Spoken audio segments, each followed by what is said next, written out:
pagi semuanya. Saya Binti Roifatul Jannah, mahasiswi Prodi PGMI STAI Kiai Haji Zainuddin Mojosari. Dalam kesempatan kali ini, saya akan membawakan podcast bertema inovasi pembelajaran. Dan untuk mengupas tuntas tentang inovasi pembelajaran, sudah hadir di samping saya Ibu Cici Marhamah Sarjana Pendidikan. Beliau adalah wali kelas dari kelas 6 SDIT Al-Istiqomah. Selamat pagi Ibu. Selamat pagi. Terima kasih banyak sudah meluangkan waktunya untuk bersedia menjadi narasumber saya. Oke, langsung saja Ibu Cici. Dalam pembahasan inovasi pembelajaran sebelumnya, jenengan sebagai seorang tenaga pendidik, apa tantangan yang jenengan rasakan ketika melakukan proses pembelajaran? Kalau yang saya rasakan, tantangan pendidikan saat ini sangat besar. Karena pendidikan saat ini, anak-anak seusia kelas 6 itu tidak lagi sama dengan anak-anak zaman dulu. Mereka sudah, pemikirannya sudah dewasa, mereka juga sudah hidup berdampingan dengan gadget yang mana membuat aktivitas dan segala perubahan sikap dan perilaku itu sudah melebihi dari umurnya. Seperti itu. Nah, tantangannya yaitu bagaimana mendidik mereka agar mereka tetap mau belajar dengan sepenuh hati. Jadi dengan mereka belajar tanpa paksaan. Sekarang itu tantangannya. Ya, kemudian dengan adanya karena perkembangan zaman ya. Yang membuat anak-anak semakin pola pikirnya lebih umurnya betul. Kemudian apa inovasi yang Anda terapkan untuk mengatasi hal semacam itu?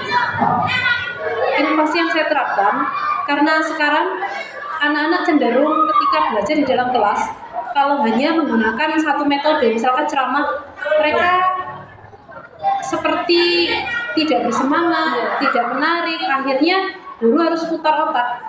Guru harus menyiapkan sebuah strategi agar anak didik kita itu aktif dan semangat.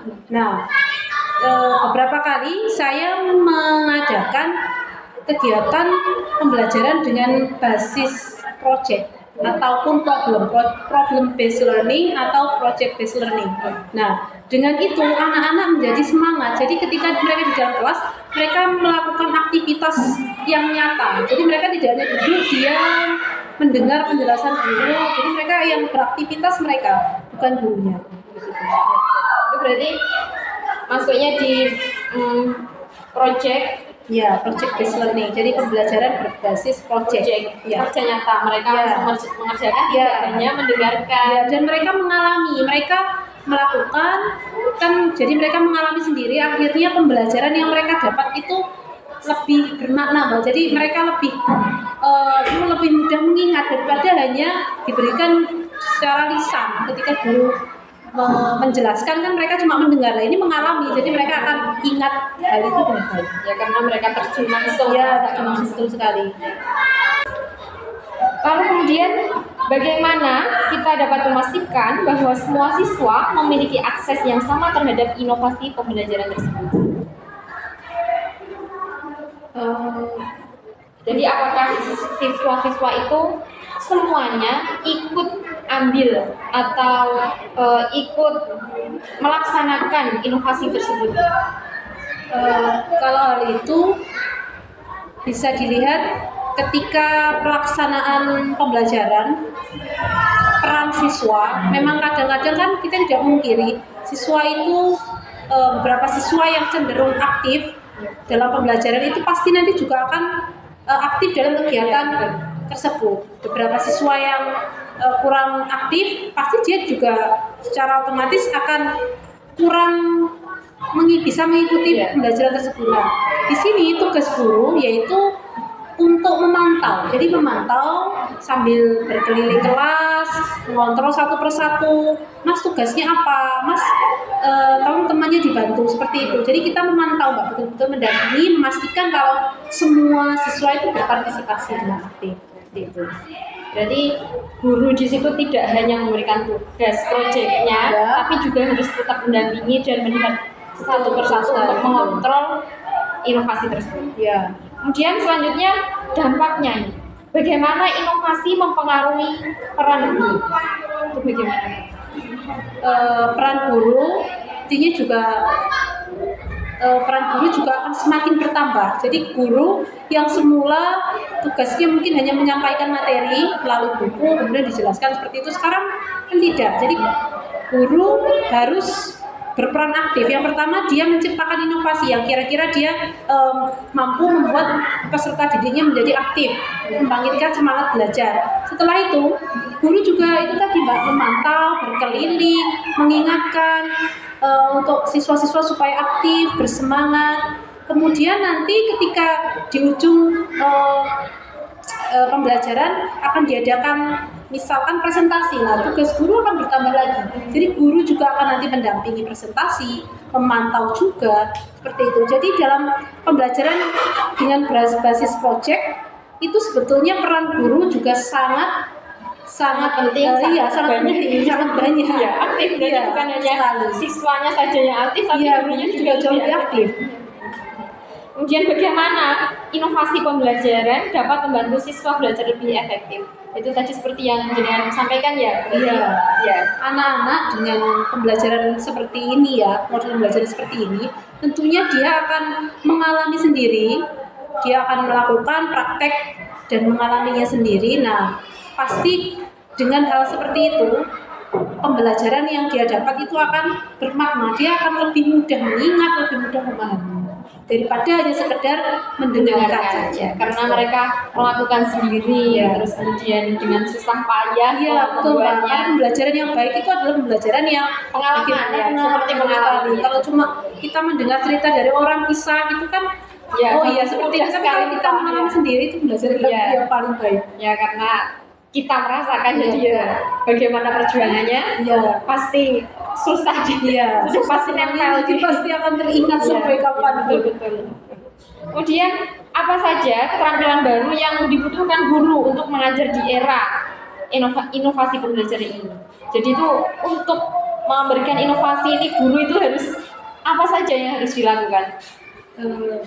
Guru harus memperbanyak pengetahuannya juga, teknik-teknik pembelajaran yang mana zaman dulu sama sekarang kan beda sekali kan. Kalau mungkin zaman saya dulu kan pembelajarannya monoton, hanya mendengar dan mendengar. Kalau sekarang, kalau di model seperti itu, anak zaman sekarang itu terkadang jauh lebih pintar dari gurunya, Mbak. Karena anak sekarang pegangannya sudah bukan buku lagi, sekarang gadget. Yang mana gadget itu kita mencari satu kata di mesin pencari itu keluarnya ribuan kata, ribuan pengembangan. Makanya guru sekarang harus memperbanyak wawasan. Selain membaca buku saja, sekarang kita harus juga bisa mengimbangi anak kita yaitu dengan teknologi. Teknologi betul. Ya, berarti memang guru entah itu muda atau tua yang harus mau nggak mau dituntut untuk belajar teknologi.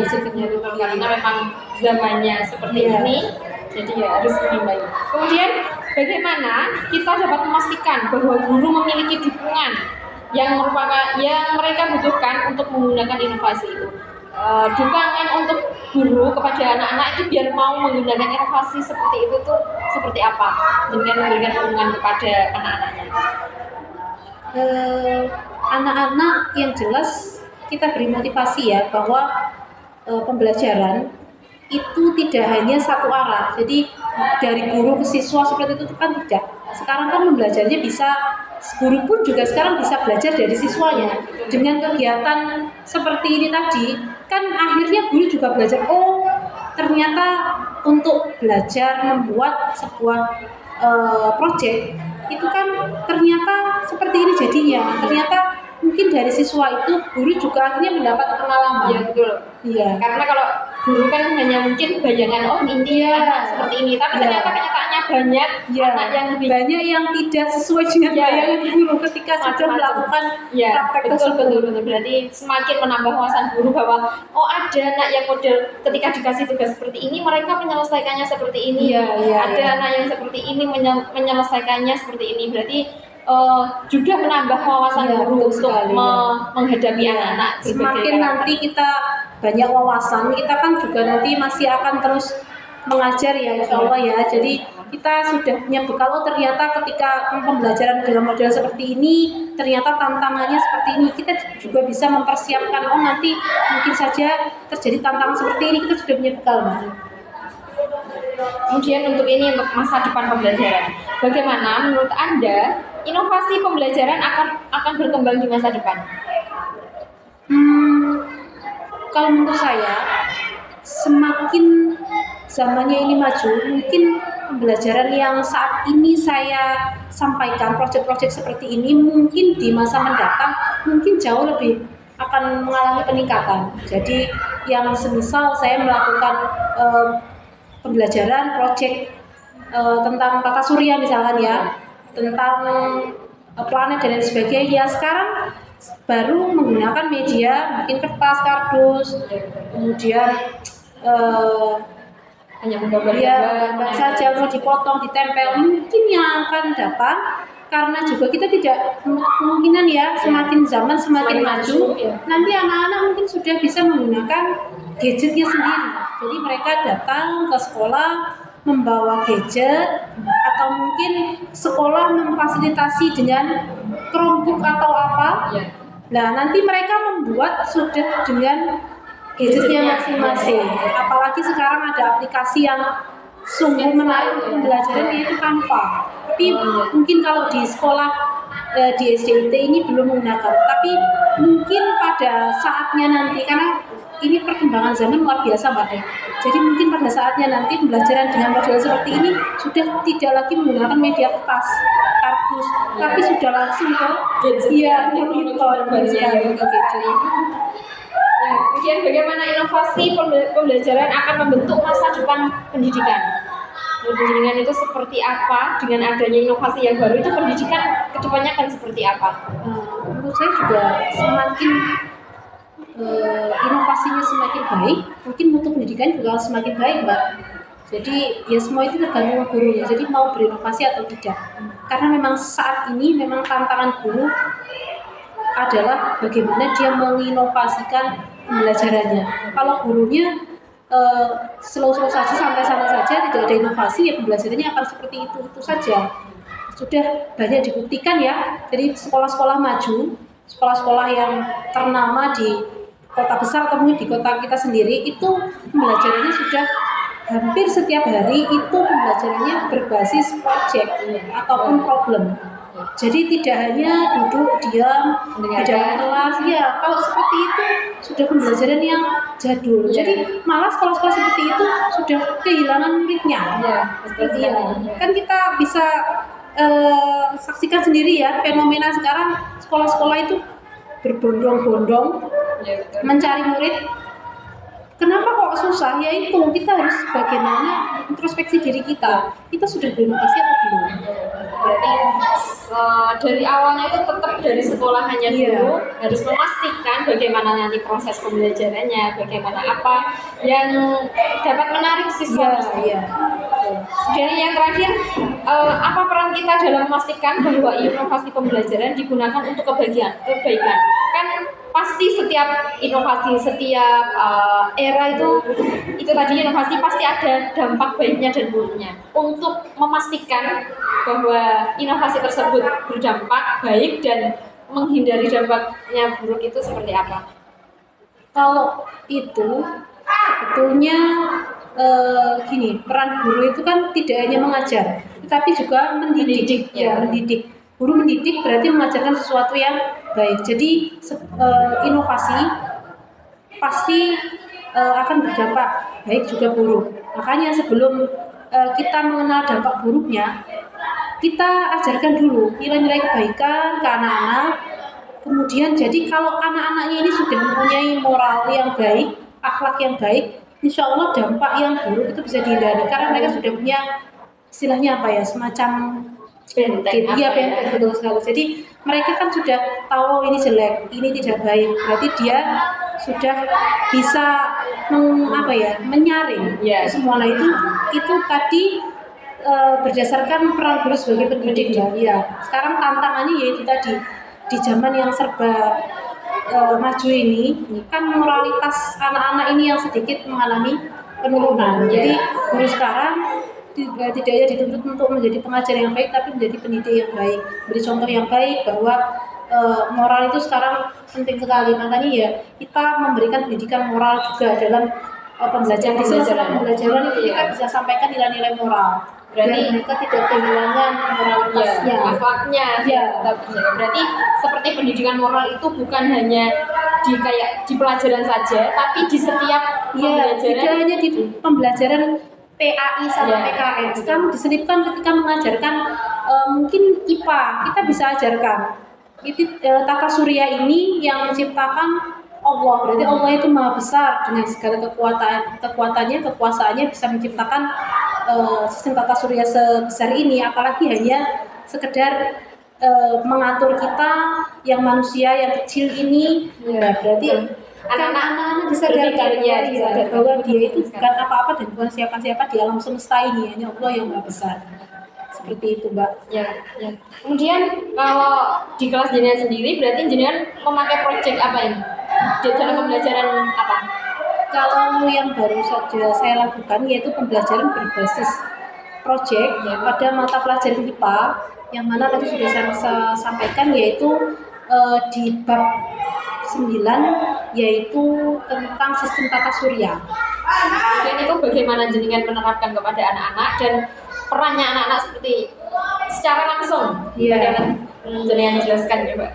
Pada saat belajar sistem tata surya, ini saya ingin pembelajarannya tidak hanya berpedoman pada buku. Jadi anak-anak supaya mereka pemahamannya baik, saya ajak untuk membuat replika atau diorama tata surya. Kita menggunakan bahan-bahan yang mudah sekali didapat, yaitu kardus, kemudian ada kertas warna-warni, kemudian kita menggunakan kertas hitam sebagai alas karena tata surya ini kan backgroundnya hitam ya, Mbak ya. Kemudian nanti anak-anak saya minta untuk mengurutkan nama-nama planet yang ada di tata surya. Jadi mulai dari pusat tata surya matahari, kemudian planet paling dalam sampai paling luar disusun berdasarkan orbitnya masing-masing. Setelah itu anak-anak saya minta untuk secara berkelompok maju ke depan presentasi, mempresentasikan bagian-bagian atau planet-planet dalam tata surya tersebut. Tidak hanya menunjukkan ini planet ini tidak, tapi saya minta untuk mempresentasikan mungkin ciri-cirinya si planet ini seperti itu. Ya, berarti dengan adanya proyek seperti itu, anak sudah pasti mereka terjun langsung, mereka mencoba untuk presentasikan juga mentalnya, juga menyiapkan kata-katanya, itu insya Allah akan sangat mengingat daripada hanya mereka hanya duduk dan mendengar. Terus sekali. Ya. Terima kasih banyak Bu Cici. Sama-sama. Sudah meluangkan waktunya. Jadi yang tadi podcast kami tentang inovasi pembelajaran dapat saya simpulkan dari yang beliau sampaikan bahwa tantangan sebagai tenaga pendidik saat ini adalah era digital. Eranya kan semakin maju ya. Jadi pengetahuan anak-anak pun semakin luas. Di sini peran guru juga harus lebih aktif lagi. Lebih aktif untuk memberikan inovasi-inovasi terbaru agar dapat mengimbangi anak-anak yang pengetahuannya luas, pengetahuannya semakin banyak. Di sini guru juga harus lebih mengetahui lebih lagi dari anak-anak itu dan memberikan inovasi yang mana inovasi ini membuat anak-anak itu tidak bosan dan mau aktif mengikuti apa yang diinstruksikan oleh gurunya.